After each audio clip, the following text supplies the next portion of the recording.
Okay, so we have a function f of x is equal to the cube root of 5x minus 1, and we are asked to find the inverse of that function, and then usually talk about the domain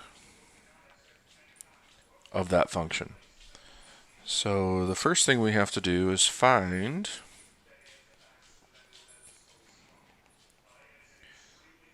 the inverse of that function. So how do we do that? Well, once again, there's an algorithm that we tend to talk about. So we copy down f of x equals the cube root of 5x minus 1. And usually a shortcut would be to say y equals the cube root of 5x minus 1, because we can exchange y for f of x. Y is just a shorthand.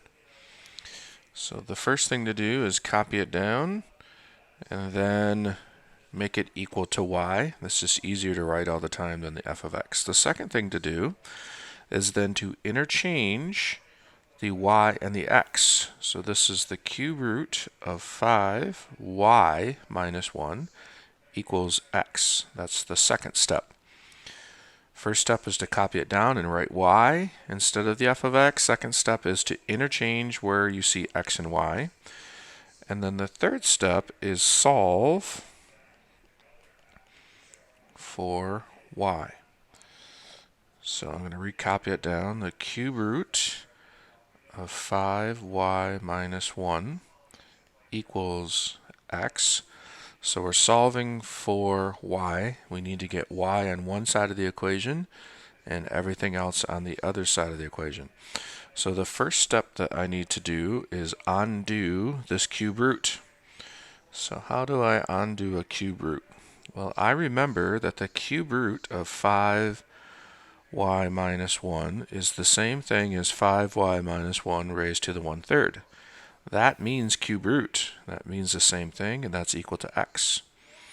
So how do I undo this raised to the 1/3? Well, I raise both sides to a cube. So 5y minus 1 raised to the 1/3, raise the whole thing to a cube, equals x raised to the cube, because what I do to one side of the equation, I have to do to the other. So I cubed both sides of the equation.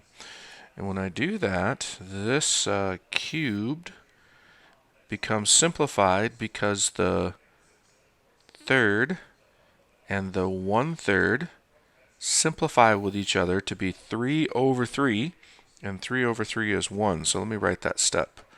5y minus 1 raised to the 3 over 3, because when we have exponents with exponents, exponents raised to exponents, we multiply them together, and 3 times 1/3 is 3 over 3, and 3 over 3 becomes 1, so this is 5y minus 1 raised to the first, and that's equal to x cubed.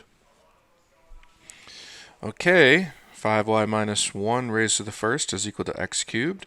And I'm not going to write raised to the first because this means the same thing, right? This is the same thing as raised to the first. So now all I need to do is solve for y. So I add 1 to both sides, and I get 5y is equal to x cubed plus 1. Then I divide both sides by 5. So 5y divided by 5 is equal to x cubed plus 1 divided by 5. And so then I get y is equal to x cubed plus 1 divided by 5. And so that is the third part of my algorithm. Step 1 is done, step 2 is done, now step 3 is done, and then step 4 is to write, instead of y, put the symbol f inverse of x is equal to x cubed plus 1 divided by 5. And this is what f inverse is equal to. So that's the algorithm to do that. And then the domain, well, the thing I have to look for is this thing a function? And the answer is yes, this thing is a function, right? There's no restriction here. The two things I have to look out for is do I have a function in the first place? And is there any restrictions on the functions? Well, there's no restrictions. I don't have to worry about the cubed with a restriction. I'm not dividing any possibilities by 0. So the domain is all real numbers.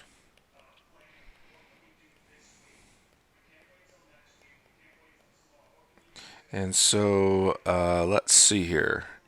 You could write that as x is an element of negative infinity to positive infinity. That would be one way to write it. Or you could put all real numbers and be all set. Okay, so let's look at a little different scenario. Let's look at what happens if, for example, we had f of x equals x plus 3, and the whole thing was squared. So that's a little bit different example. X plus 3 and the whole thing was squared. And we were asked to find the inverse of x and then tell what his domain was. So the same question, but with a different function. So I'm going to use the same algorithm to find. So f of x equals x plus 3 squared, and I'm going to make that equal to y for a shorthand. And then step 2 is interchange x and y. So y plus 3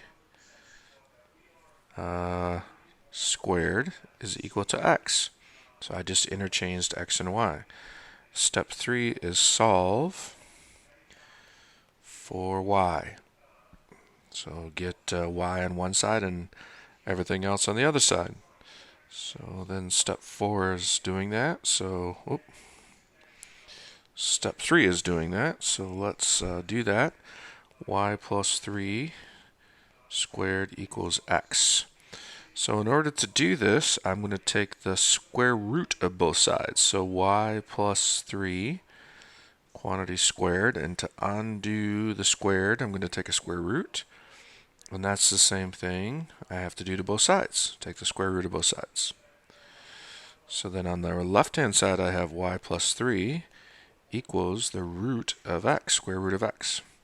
Then I subtract 3 from both sides. So I have y equals square root of x minus 3. So then the step 4 is to write f inverse of x is equal to the square root of x minus 3. And that would be my inverse, right? But I have to be careful now about this domain. Because what is the domain of my inverse of x? Well, the domain has a restriction. Why does it have a restriction? Well, because of the square root business, right? So I can only have the situation where that's defined in the real numbers. And so the square root of x minus 3, if I drew kind of a sketch here, a sketch graph, it would look like this is x and this is y. And down here is 3.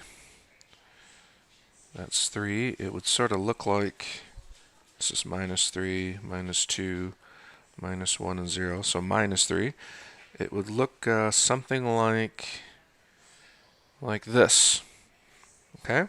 So on the left of the xy axis, there's no negative numbers, right? And so the domain of this function would be x is an element of starting at 0, including that. So I put a square bracket because I could put in 0 there, off to positive infinity. So the domain would be all real numbers from 0, including 0, off to infinity. And one way that that's written sometimes is x is in between